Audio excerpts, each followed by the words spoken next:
Oh, just hold still, I said. Just stay right there. God damn it, Oh, it's you. What? No knock this week? Give me just a moment. You know where your place is, by the fire, right? Go on. Go ahead and take a seat. I'll be with you in just a moment. That's enough out of you!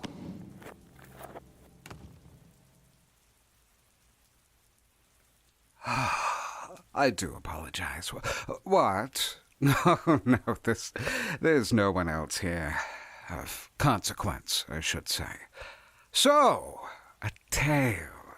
That's what you're looking for, right? Something spooky, something to send shivers right down your shithole.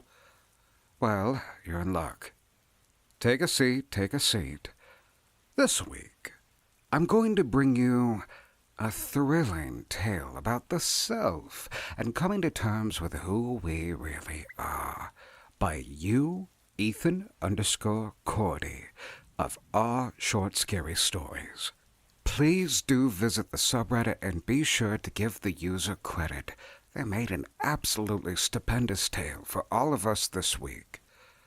And without further delay, let me tell you how I became my own worst nightmare. We were just a few weeks out from my marriage to Anna. She was, in my honest opinion, the love of my life. I noticed an older man in my usual coffee shop recently that I could have sworn was staring at me, but would turn his gaze away when I looked his direction. After a few days, I surmised that he was just new in town, but then it became apparent that he might actually be following me when I caught him walking down the street behind Anna and I, and then sitting in a car down the street from my house.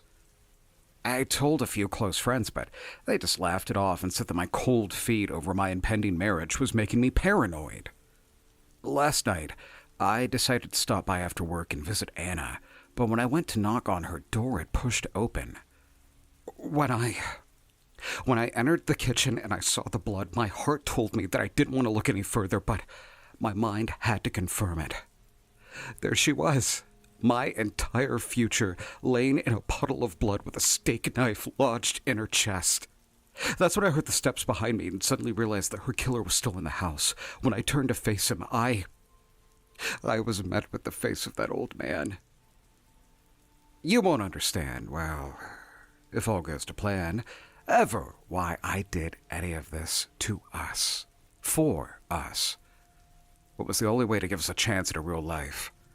The kind we deserve, he said. I felt notifications buzzing from my phone. They were comments to my most recent social media post, except I never made any posts that day, but there it was. My confession that I was going to punish Anna. We are creatures of habit.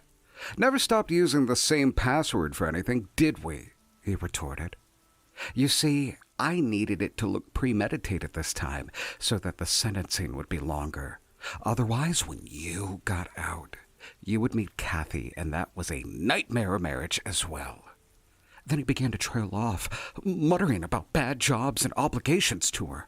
I simply screamed back at him that I was going to make sure he'd pay for this, but he simply smiled and started backing away before adding, I think I finally got it right for us. Well, this time. And then darted out the front door. I immediately began to chase him down the street, but I was met with sirens and pointing guns. Now, as I sit in this cell and consider the position I find myself in, I can't help but play through the conversation in my head over and over again and ask myself one thing. What the hell did he mean by we? Well, isn't that frightful?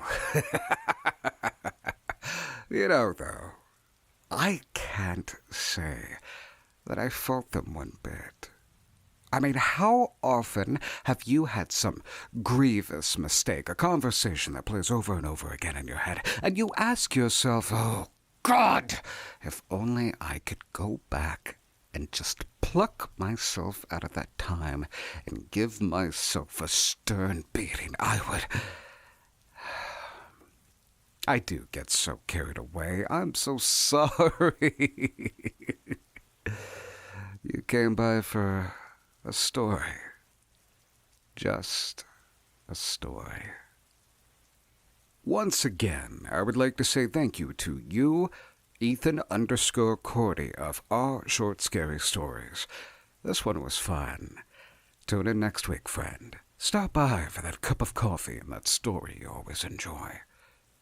Maybe next week we'll be able to look back at the past fondly, won't we?